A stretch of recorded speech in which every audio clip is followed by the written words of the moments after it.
Greetings, mortals. It is I, Remortis, coming at you with another guide to Warhammer 40k Rogue Trader. This time, something special, something fun, something for Khorne. A dual-wielding Khorne Berzerker build, which is a warrior that goes into Arch-Militant. It is a ton of fun, it's a really good heretical build, and we'll just get right into it, shall we?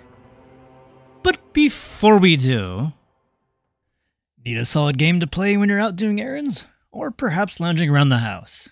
Or even using the restroom? Well, look no further than Raid Shadow Legends, a champion collecting strategic RPG with the potential to auto-battle for you. Available for Android, iOS, and PC, and you can download and try the game for free, using my link or scan the QR code to receive some amazing heroes. With a slew of popular fantasy tropes and things to do in the game, ranging from their campaign to level up your champions, grinding out dungeons for the specific resources, or duking it out in PvP arenas with the best team you can muster. Raid bosses you can fight against with your clan, and up until January 10th you can partake in a special event, The Christmas Story, which has you follow the tales of Sir Nicholas through a festive story and comes with its own mini-games to solve and a chance to win both in-game and real-life prizes. Or perhaps you'd like to plunge into the Cursed City, a new feature with 100 stages to complete, including stages where you'll need to take down 2 bosses at once. As you work your way through the city, complete its various quests, and you can get your hands on a mythical champion. With all of this exciting stuff and more coming to Raid, if you haven't started playing yet, what are you waiting for? Use my link in the description or scan the QR code to receive epic heroes like Lightsworn, and once you've reached level 15, Juliana, for free, and to start summoning powerful champions as soon as you start the game. Please remember to download. You have links in the description, and you have the QR code. I'll see you in the game. In Raid Shadow Legends. So let's get into the character creation. Starting with our Homeworld, we are going to be going with the Death World option. Their feature, Survival Instinct. Once per combat, when your health drops below 30%, you'll gain a 20% temporary HP shield. Pretty sweet. And furthermore, if you do have any source of temporary health, you'll get a flat bonus to your dodge chance as well as your armor. Pretty nice. Furthermore, there are some things we're going to be looking at later in the game that deal with making ourselves bleed, and for that, we will combat with Lifetime of Scars.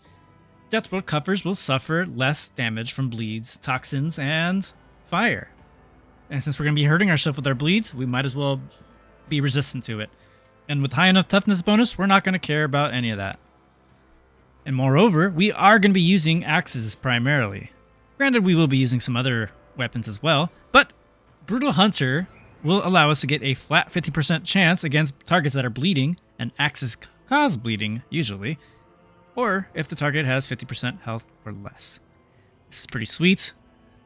And the other bonus that we're actually going to really care about, since we are a Berserker, and we'll end up hurting ourselves quite a bit, whether it's through just by going a glass cannon, or just being in melee. And anytime we take an injury, we will increase our agility and willpower by 5. And then anytime we have a trauma, it'll count as 3 injuries for the purposes of this ability.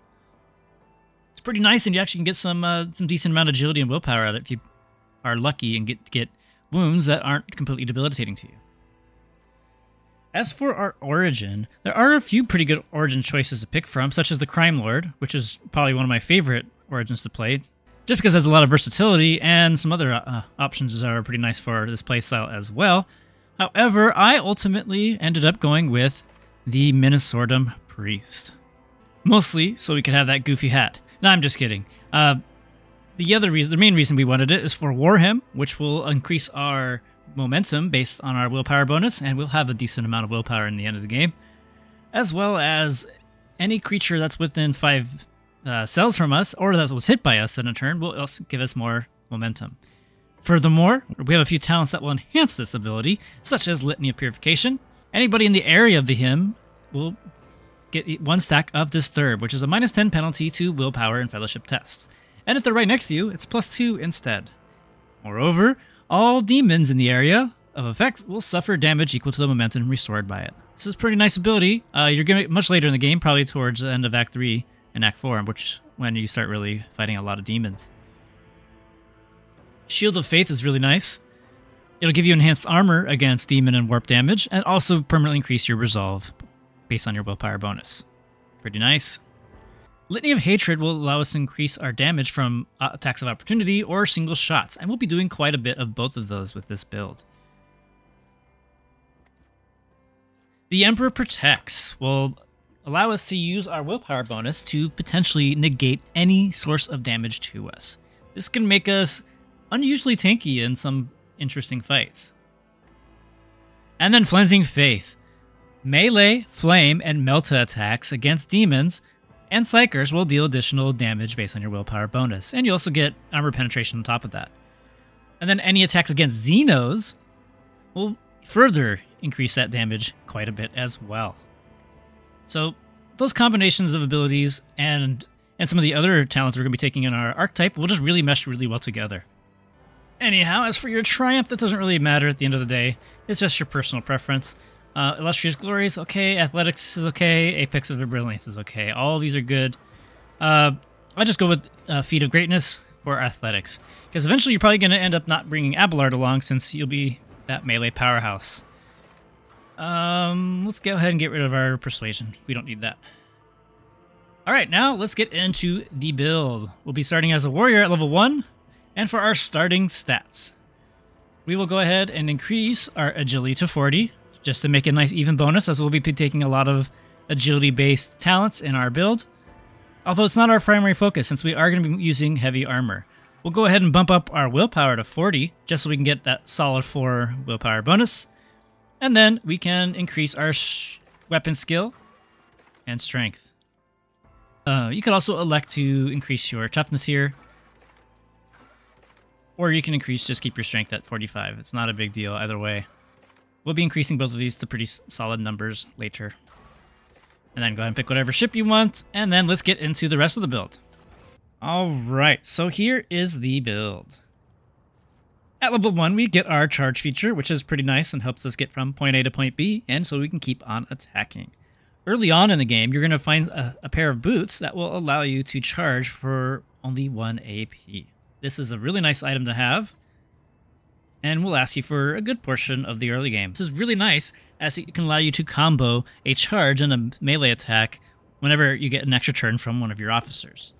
At level 2, you can pick up your skill perks. I decided to go with Coercion just because I really like some of the answers, and it really feels suiting for a Khorne Berzerker to be intimidating. But not only that, we'll also get a piece of armor that will give us a very, very impressive deflection score in the late game. So Coercion it is. Followed up, we'll pick up Athletics. At level 3, we get Endure. This can allow us to reduce our damage based on our toughness bonus. Essentially, it acts as a deflection bonus, but it isn't. So it's really nice to have. At level 4, we get our ultimate, one of the best ultimates in the game, Daring Breach. The warrior will immediately restore all of their AP and movement points, and you'll gain additional movement points based on your agility bonus. And you won't lose movement points after performing attacks. You also have no limit on your melee weapon attacks this turn, so this is really nice, especially if you have other ways to regen your AP. Also, at level 4, we get to pick our first talent, and as usual, I pick up Epicenter of Slaughter. Whenever the warriors attack, they gain a stack of Epicenter of Slaughter until the end of combat. At the start of the turn, the warrior will gain 1 temporary wound for each of these stacks, and the temporary wounds can't exceed your toughness bonus. So it's just nice to have just that extra little... It's just nice to have that little extra temporary hit points to make some of your other features activate, such as your Death World feature. At level 5, we're going to pick up the talent called Open Engagement.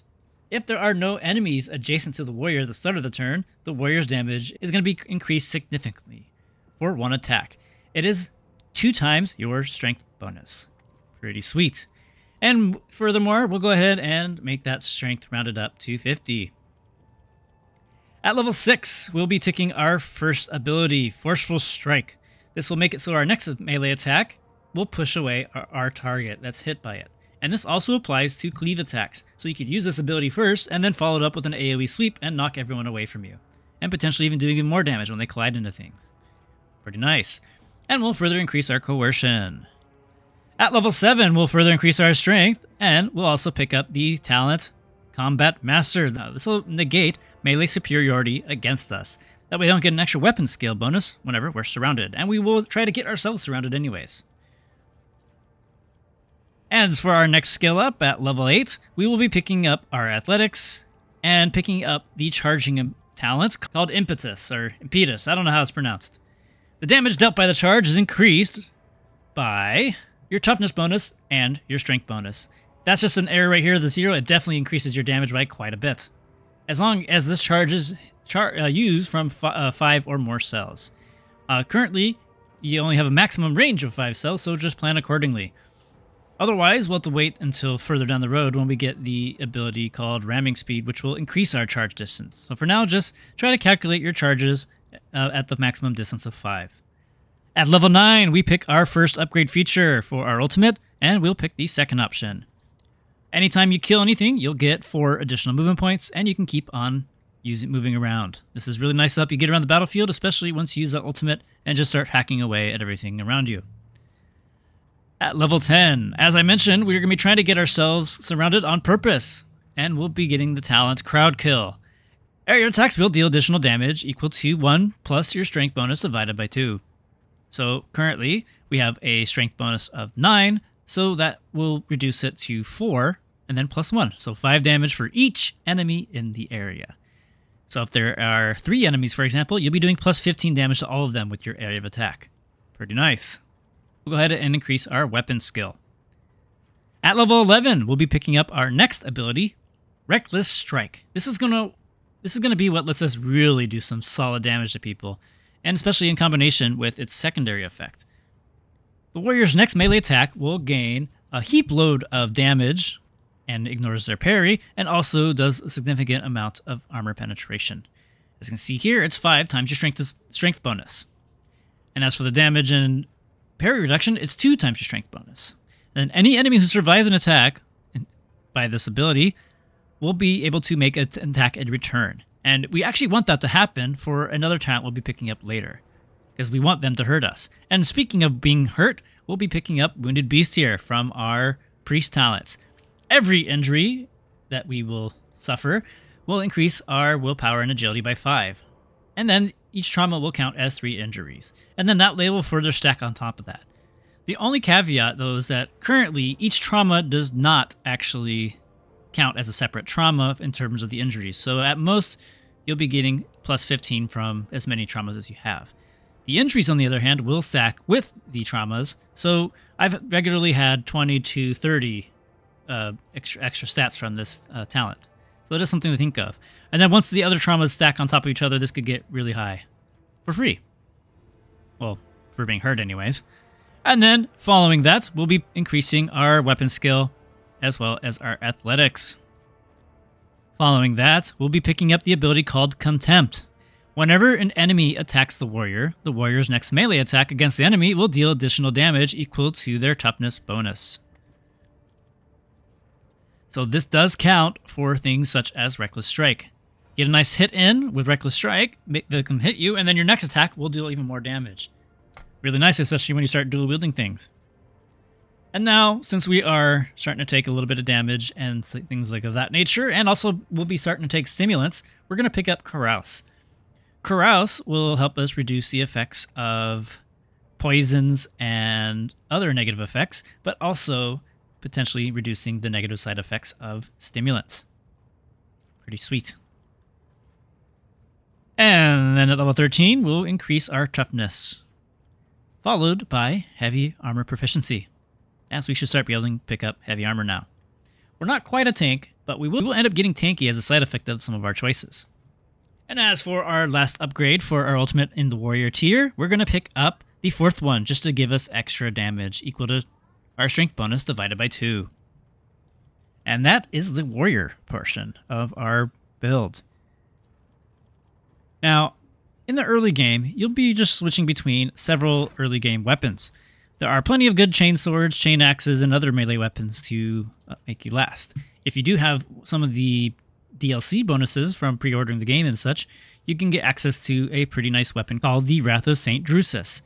It's a decent weapon, but it doesn't do a ton of damage. The main reason you like to use it is because anytime you deal damage to a target with this weapon, you'll apply a 15% damage debuff. So anytime you hit them, they'll take 15% damage from you. If you have a spare AP available and you want to just start chaining on some damage, and you know they're going to survive more than one hit, might as well stack this on. Furthermore, I do like to use a ranged weapon. There is a nice ranged weapon you get early in the game, especially if you are a heretic. In the prologue, whenever you meet the previous rogue trader through the fire, make sure you pick the heretical option, and she'll take you to a secret room, which has this pistol. I've used this for the majority of the game, and only recently replaced it in Act 4. Obviously, you could decide to replace it earlier if you invest in Melta proficiency, but the cool thing about this weapon, it does not require it. All it requires is for you to be a heretic. Level 2 heretic at that. So once you hit Adherent Heretical, you can use this sweet Melta weapon. And it's really good for your Arch-Militant, as you can combine your pistol shots in between each of your melee attacks. Although you can switch between each of these weapon sets to do it a little bit easier, or you can just straight up have your Chainaxe and your Melta weapon in either hand. Moving on to our Arch-Militant side of things, we get the feature called Versatility. Whenever the Arch-Militant uses an attack of a different type from their previous stack, you'll gain a stack of Versatility. Types of attacks can be single shots, single melee attack, melee attack, area shot, or burst shot. And then you get +5 weapon skill and ballistic skill for every stack of Versatility. And once you hit the threshold of 4 stacks or more, you'll deal extra damage based on your weapon skill or your ballistic skill. So most likely here will be your weapon skill. A really great ability for a really great archetype. And we'll be dual wielding with our axes, or potentially switching in with pistol shots as well. Now keep in mind, you can use the same weapon each time for this stacking versatility. Just alternate between single attacks and cleaving attacks, and you'll be able to stack this just fine. At level 17, we get access to our first ability, and I went with Kick, perhaps one of the best abilities in the entire game.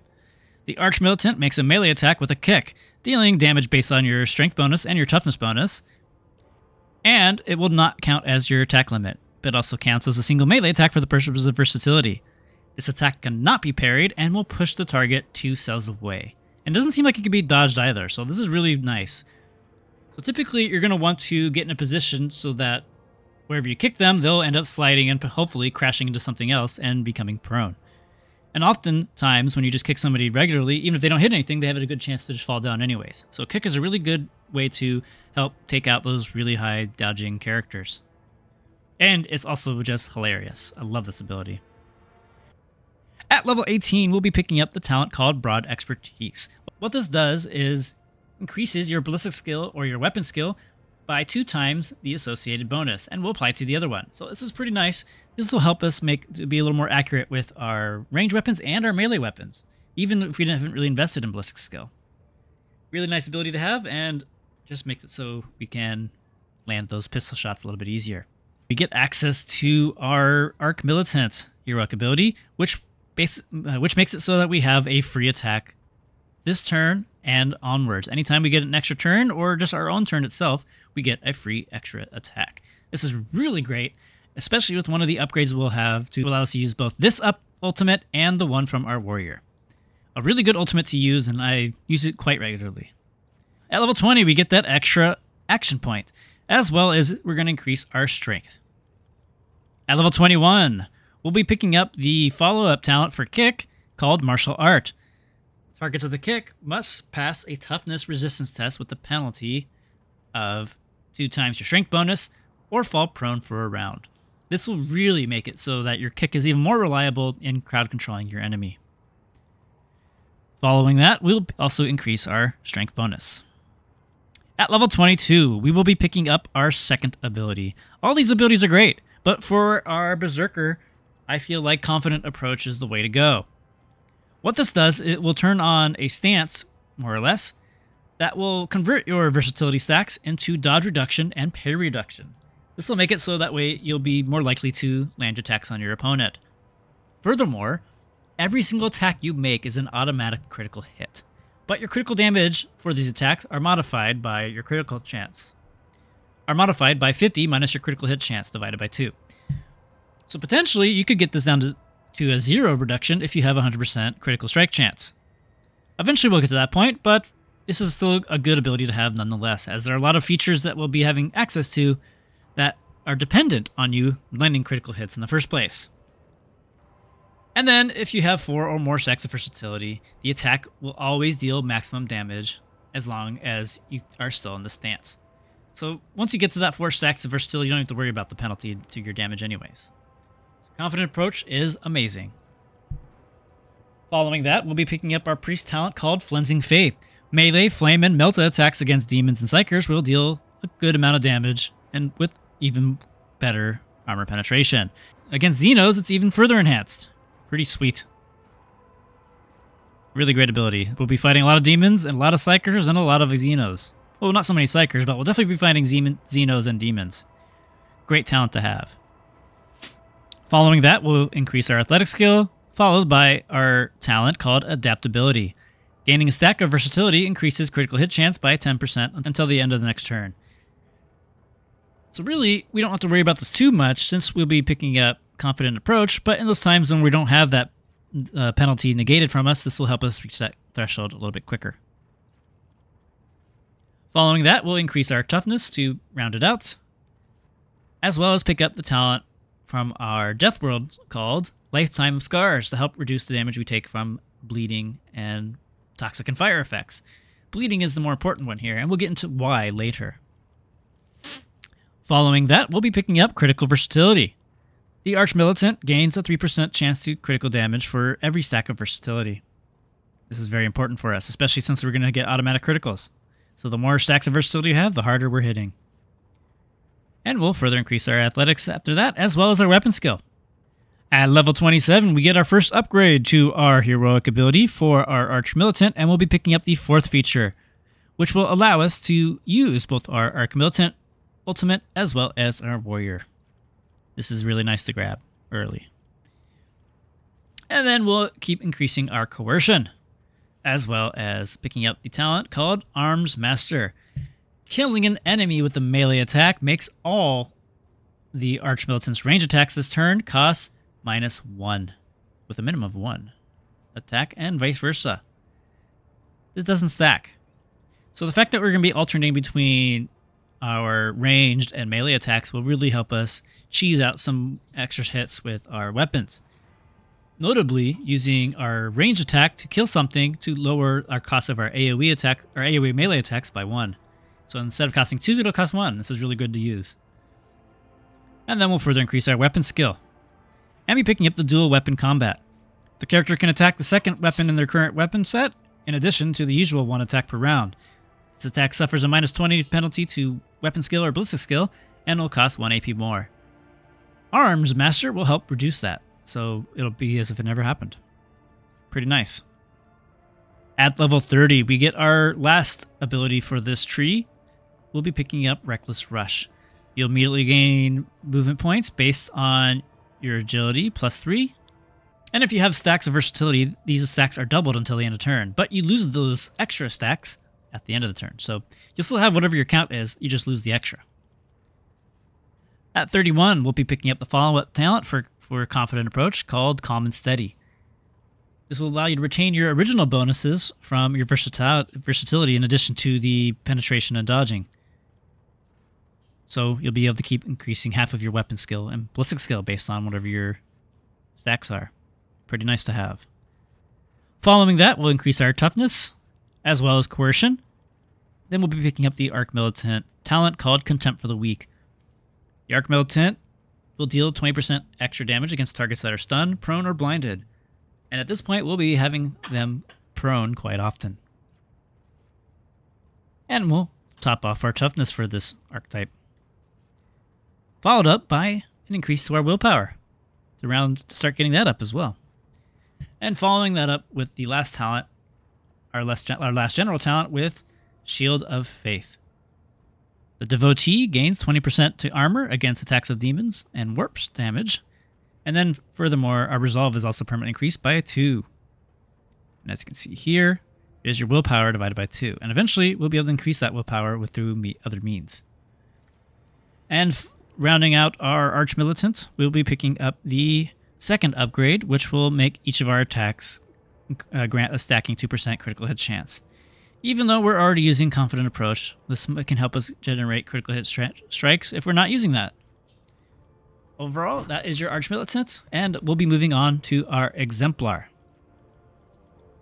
So the Exemplar, there are a lot of great talents for us to pick from both our Exemplar features as well as the previous archetypes from our Warrior and our Arch-Militant.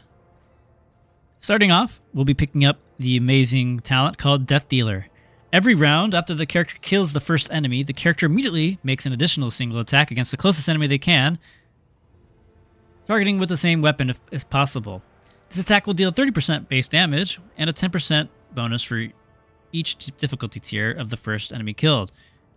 If the enemy difficulty was tier 1, this attack will deal 40% damage, for example. As you notice throughout the game, you'll be fighting various tiers of enemies, the elite ones being closer to 4, 5, and 6, and the weaker ones being tiers 1 through 3.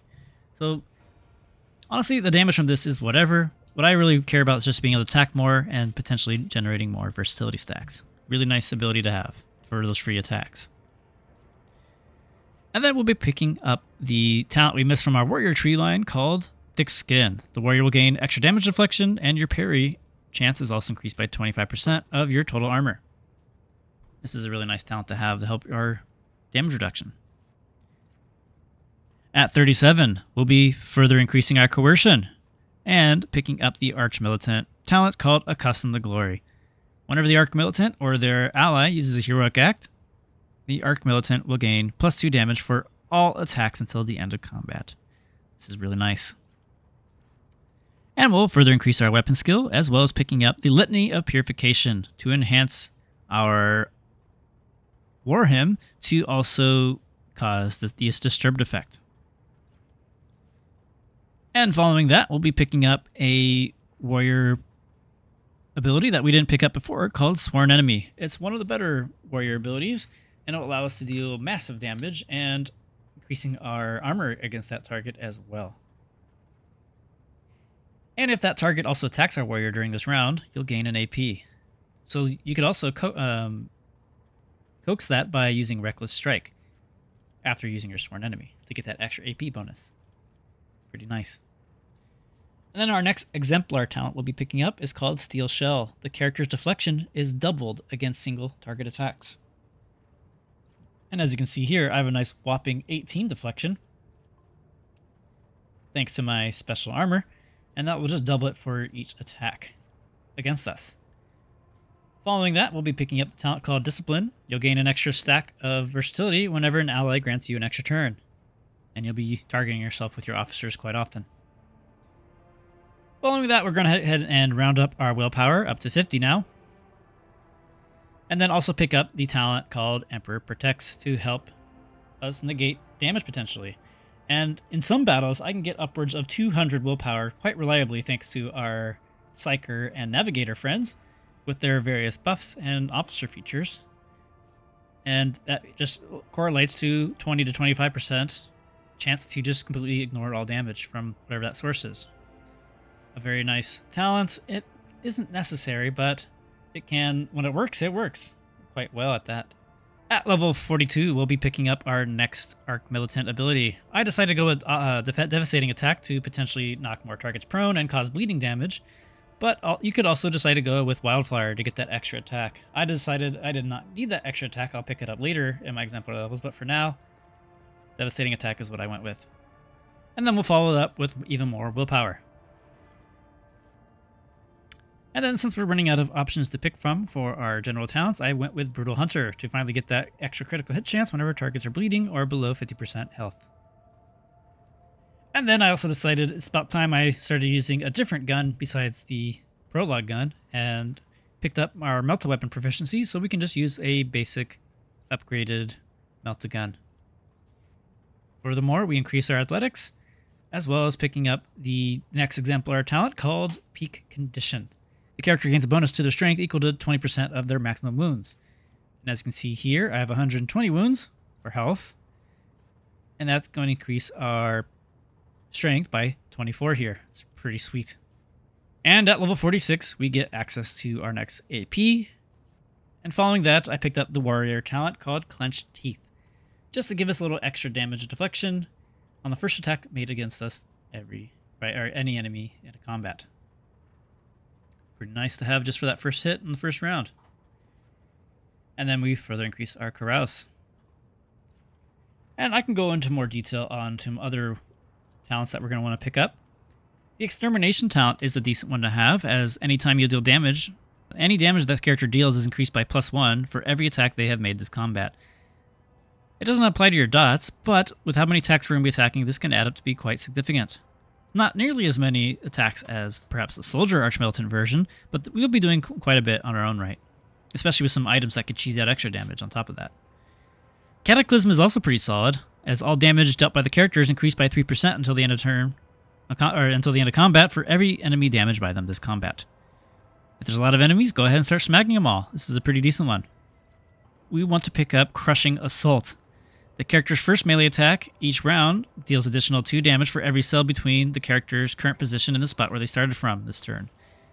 The distance is measured in direct line, ignoring terrain, with every second diagonal cell counting as 2.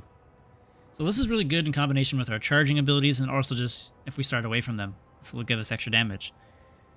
But as I mentioned, since we're going to be knocking things around, we might as well grab Out of My Way. Whenever the character pushes an enemy, such as when we use our Forceful Strike or Kick, we'll potentially push them up, and then we'll gain 4 movement points. Those movement points are added after the attack and allow the character to continue movement. And then any damage caused by any collisions will be increased by your strength bonus. Pretty nice ability to take advantage of all those knockbacks we have. And then there's plenty of other talents that you can decide to pick if you desire. Tough as Steel is nice to give you even more hit points and potentially even more strength at that.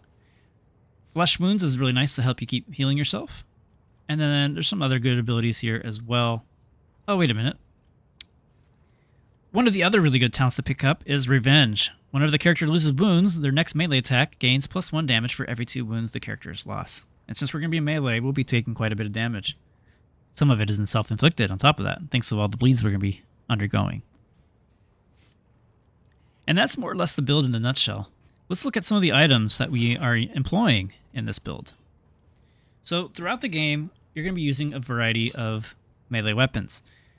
I've been using the Wrath of St. Drusus just to help get that 15% extra damage online. We use the various power maces, chainaxes, swords, power swords, chain swords, etc. Use whatever you feel is more powerful for your character at a given time.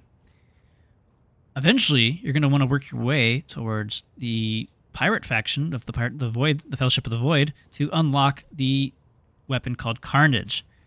This is an incredible chain axe. While the damage might not look impressive initially, this can end up doing some crazy amounts of damage the more you hit with it, as every time you hit with this axe, your critical damage of the axe is increased by 25% until the end of combat. And it will stack up to 50 times. This is a crazy, crazy weapon, especially if you get more attacks in. You'll deal some, crazy damage. As for the rest of our items, so one of the colony projects you want to keep an eye out for is the one that will allow you to get the production of Crimson Haze. Every 2 times you travel through the warp, you'll be able to get a restock of 5 of these stimulants, and anytime you use it, you'll have to suffer 6 bleeding damage every turn, but as long as you're bleeding, you'll get 100% critical damage on top of all of your other bonuses. So this is like almost a must. And then there's a few other ones I use, such as Scorcher, which will give us a little AP. And it's supposed to reduce our cooldowns, but it doesn't currently do that. But it will give you that AP at least. Furthermore, in Act 3, you'll get access to the boots called Spiked Boots. At the start of combat, the wearer will inflict bleeding on themselves. Whenever the wearer performs an area melee attack, they'll inflict 3 stacks of bleeding on all creatures hit. This area attack also deals 5 times your wearer's bleeding level % additional damage.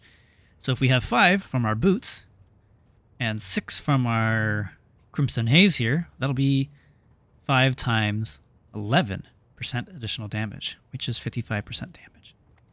Pretty nice. Furthermore, I decided to use these gloves here. That gives us extra weapon skill and strength. Obviously, there are other choices you could pick, but one of the more interesting choices that also synergizes incredibly well, since we are in since we are a Minnesotan priest, is our Requimator. Whenever the wearer kills a target with a melee attack, all enemies in a 2-cell range around the wearer suffers your willpower bonus mental damage. So currently, we have 55. The second that Cassia buffs us with any of her abilities, we'll be increasing our stats, thanks to some of the talents we pick from her, and we'll actually end up doing some pretty significant damage just from our willpower alone from killing targets. Furthermore, we can abuse that willpower bonus even more for fighting against demons and dinos by charging into them using the Accuser of Sin, which you can find from another of your colony management projects, as long as you pick it. And there's another trinket that you're going to pick up called the Military Combat Tool. Whenever the wearer uses a non-attacking consumable item, such as stimulants, it counts as an attack of a different type than the previous attack for the purposes of stacking your versatility. And then furthermore, you have a 50% chance to not consume that item when spent. This will just help you keep your supply of Crimson Haze and other stimulants quite high.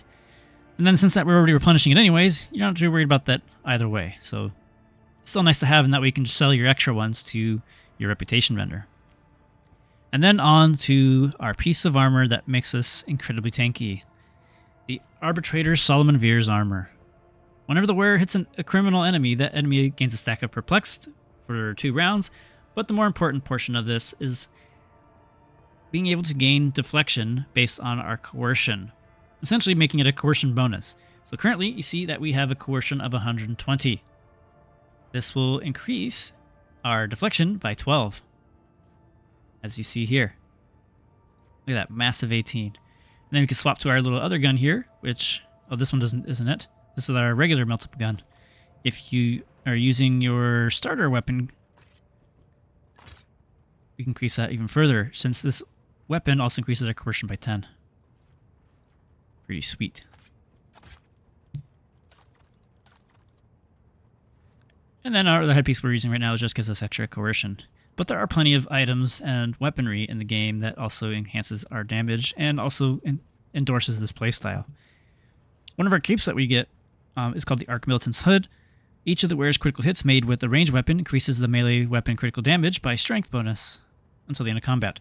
So, since we're going to be alternating between our melee and ranged attacks, getting these free range criticals, thanks to our confident approach, potentially making it so we can do some incredible damage. And then there are other capes in the game, such as the Zealot Cloak, which are, and quote-unquote accidentally, hitting our allies with area of attacks, we could potentially do even more damage. And there's also a really good cloak you can get in Act 2 with one of your colony events called the Malpian Shroud.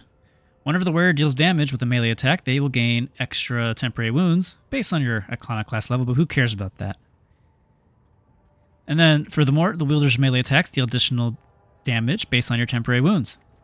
And it's from any source, too, not just those particular wounds. So that's a really nice cloak to have pretty early in the game. But there are plenty of items throughout here that we can go through and comb through all that. But these are the items I'm currently using. And yeah, this is just a really fun playstyle. Let's just move into some gameplay so you can see it in action.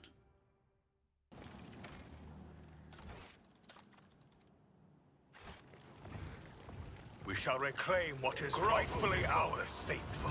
Unto the devout shall the sacrifice be gifted.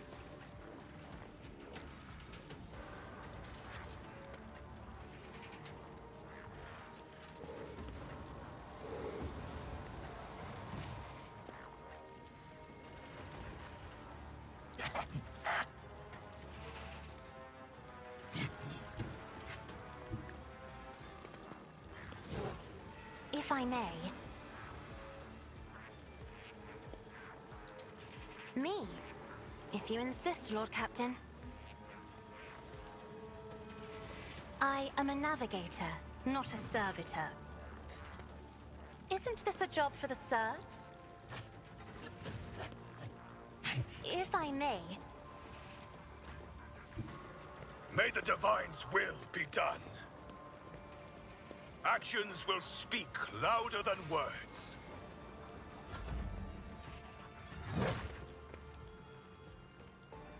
Me, if you insist, Lord Captain. Let this be the warning to all who oppose us.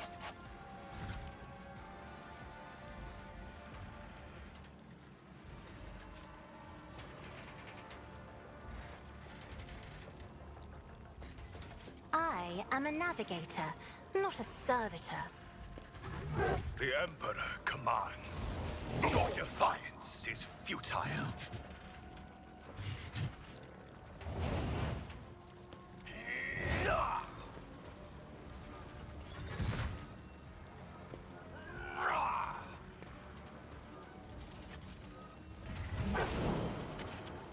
Pain of this mortal flesh means nothing.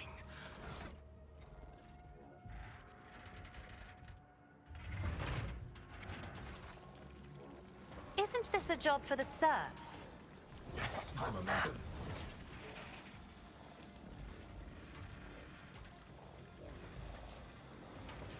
In the name of House Orselio, I shall prevail. You have been judged and found wanting. Let my fury rain down upon thee. I will not.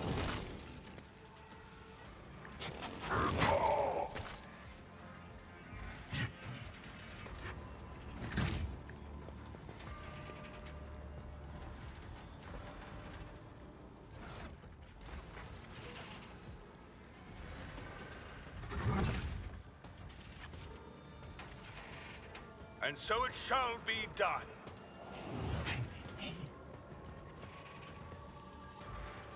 Actions will speak louder than words.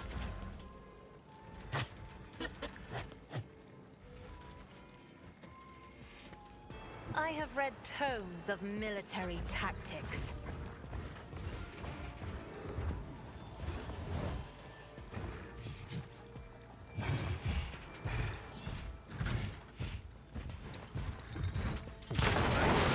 To my rage.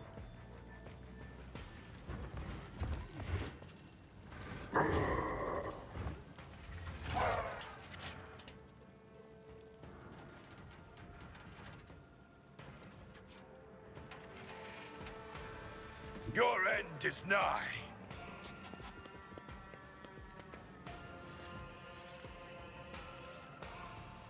The Emperor commands. Another step towards our ultimate victory.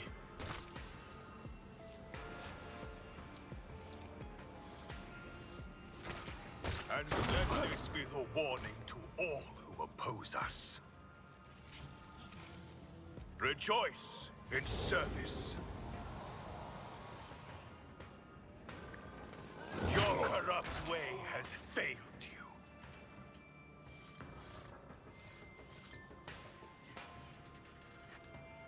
And so, let this be the warning to all who oppose us. May my wrath be thy undoing.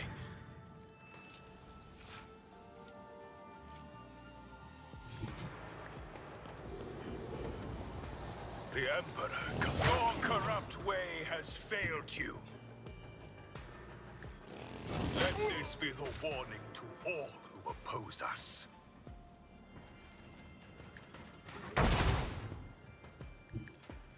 I won't suffer this.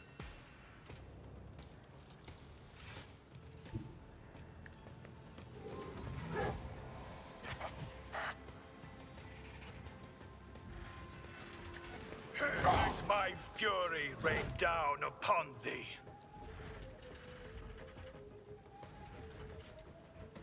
Actions will show defiance is futile. I will not.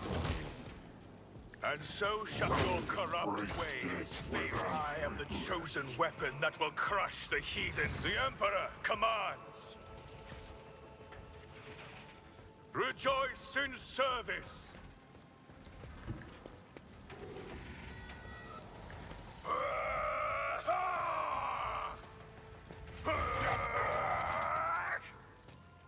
Actions will let my fury rain down upon thee.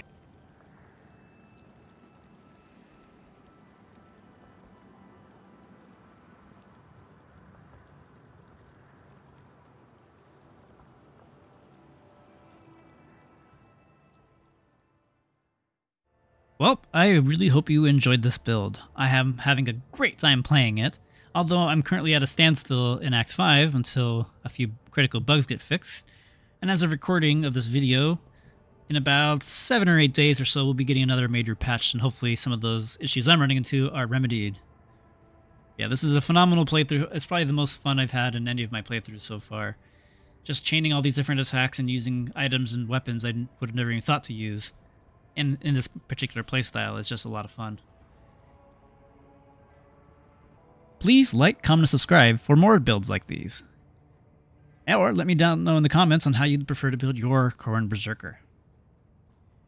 Either way, I really hope you enjoyed the guide as I mentioned before, and I will see you next time. Farewell for now.